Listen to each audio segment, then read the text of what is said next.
cahaya timur bersinar. Putra Mansur Shah, Iskandar muda yang gagah,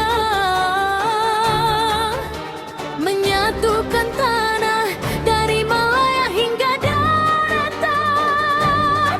Perdagangan kuat, ilmu Islam berkembang.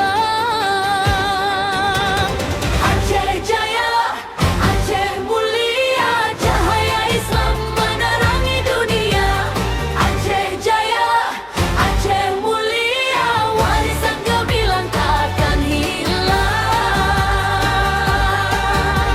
Iskandar Thani, Pangeran Pahang, bersatu